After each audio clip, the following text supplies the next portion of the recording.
In a small town on the edge of the desert, where the call to prayer carried over flat rooftops every dawn, there lived a man named Yusuf. He was not rich.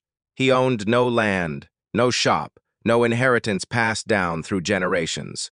What he owned was a pair of strong hands, a back that did not complain, and a heart that had decided, the moment his son Ibrahim was born, that this child would want for nothing that a father's sweat could provide. Yusuf worked at the grain mill from before sunrise until well after the Isha prayer.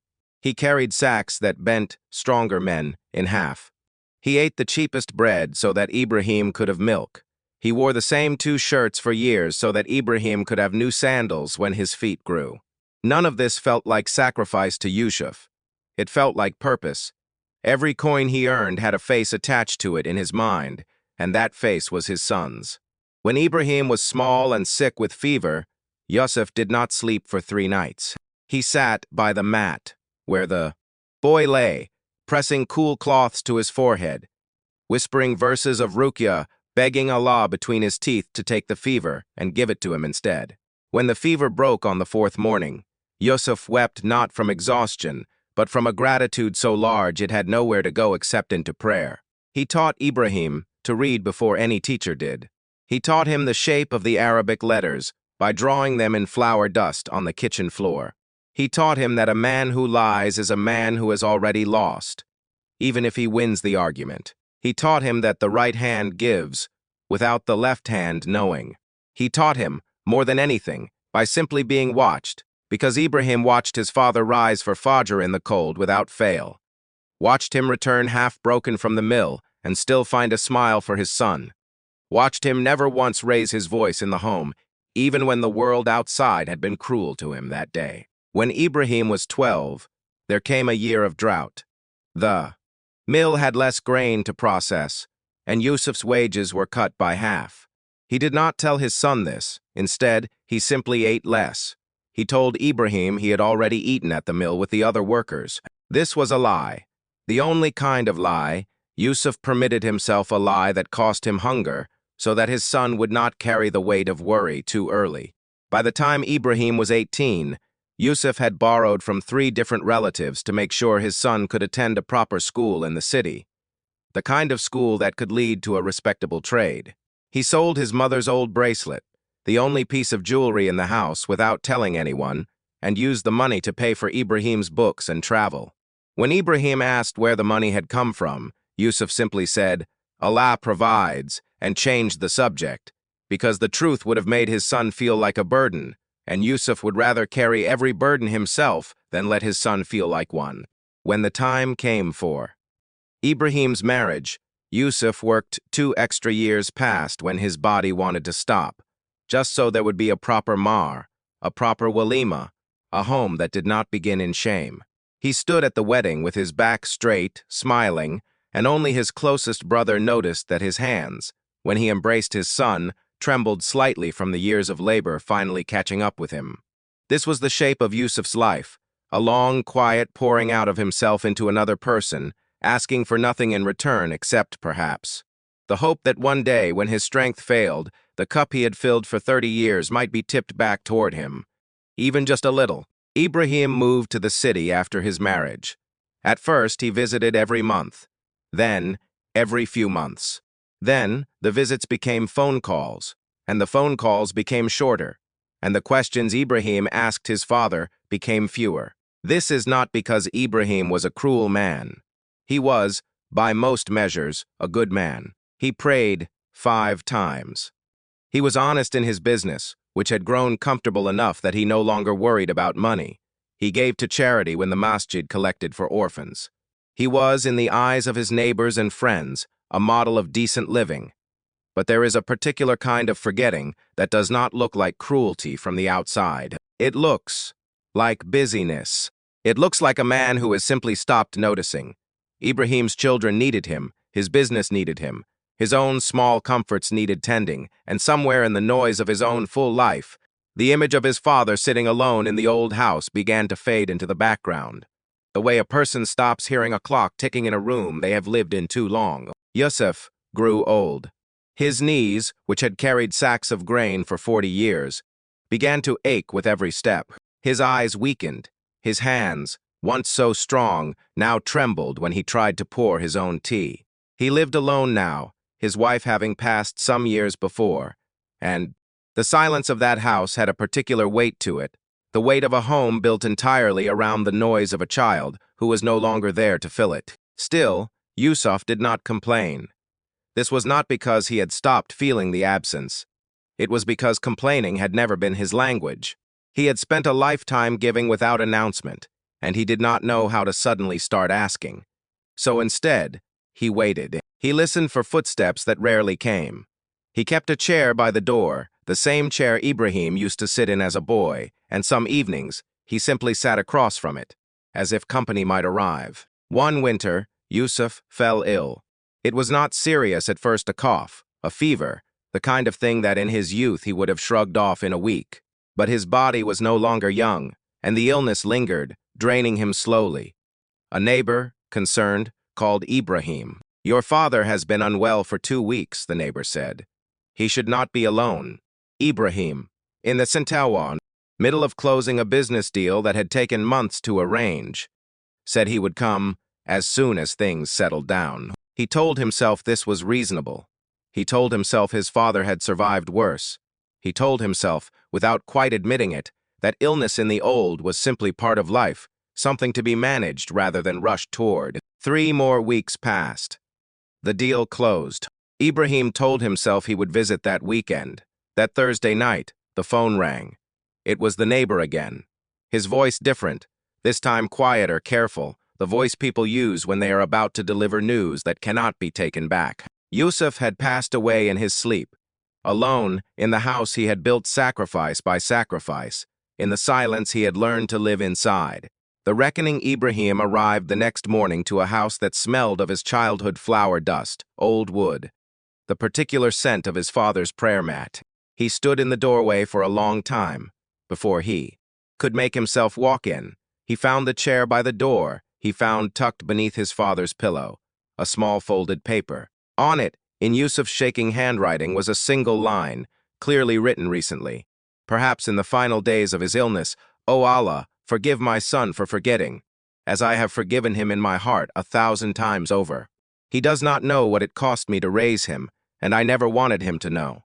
That was never his debt to carry. It was my gift to give."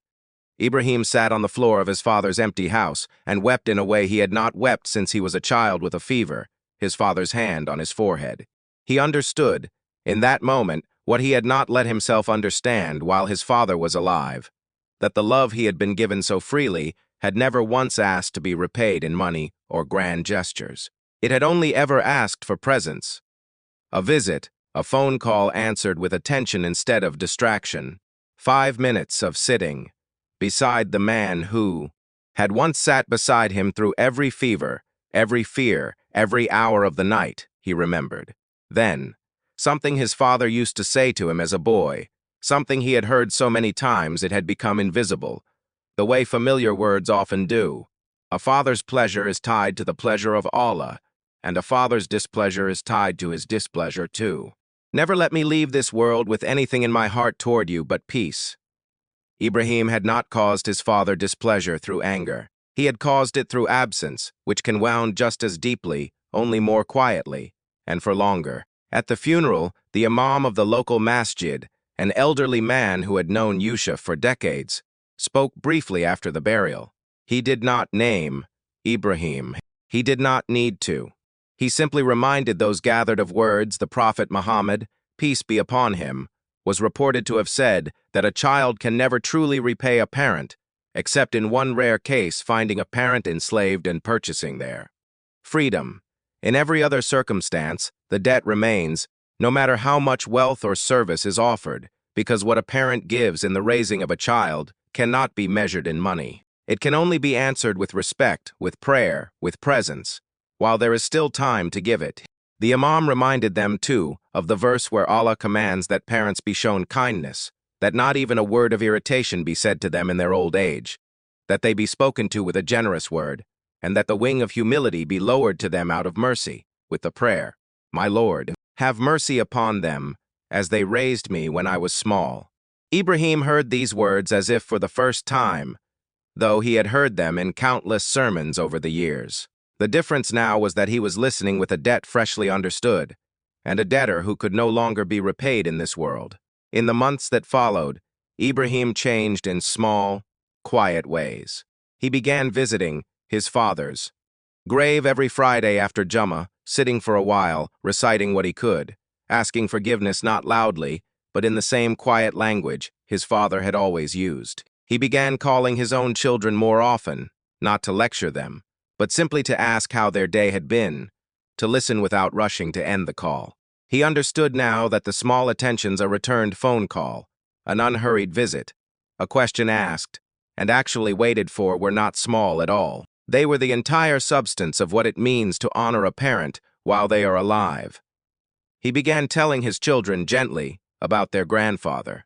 Not the version that ends in regret, but the full version, the man who drew Arabic letters in flour dust, who lied about being fed so his son would not go hungry, who sold his own mother's bracelet without a word of complaint, who wept with gratitude when a fever broke. He wanted his children to know that this was what love looked like when it asked for nothing.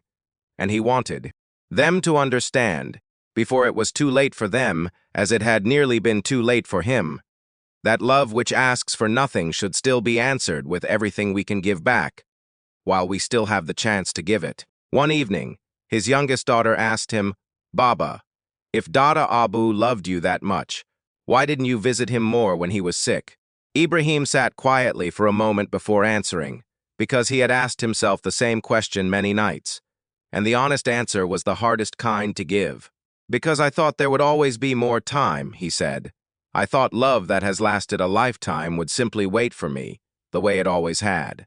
I did not understand that the people who give us the most are often the ones we learn to take for granted the most easily, precisely because their love never demanded our attention. It only ever offered it."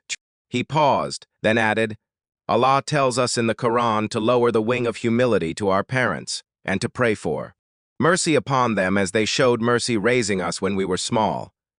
I used to think that verse was about being polite to old people.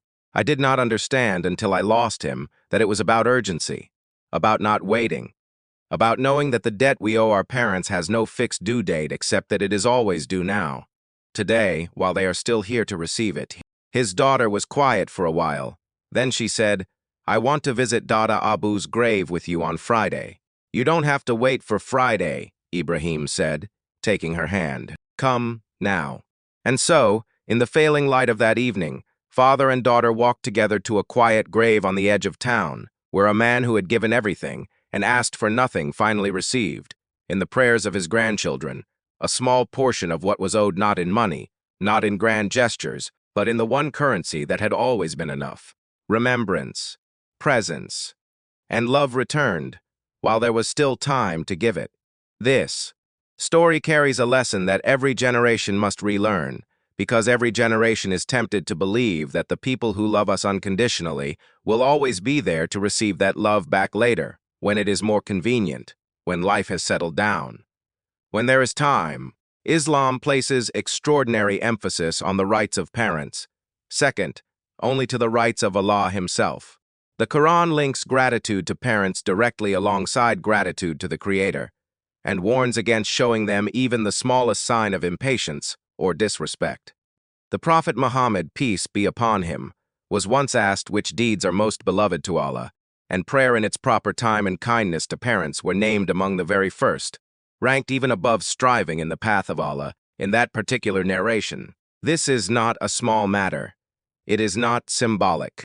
It is one of the clearest, most repeated commands in the entire faith, that those who gave us life, who sacrificed sleep, food, comfort, years of their own youth so that we might have a future, are owed a debt that can never fully be repaid, and that the smallest acts of presence, patience, and gentle attention are the closest we can come to repaying it. The story of Yusuf and Ibrahim is not a true historical account.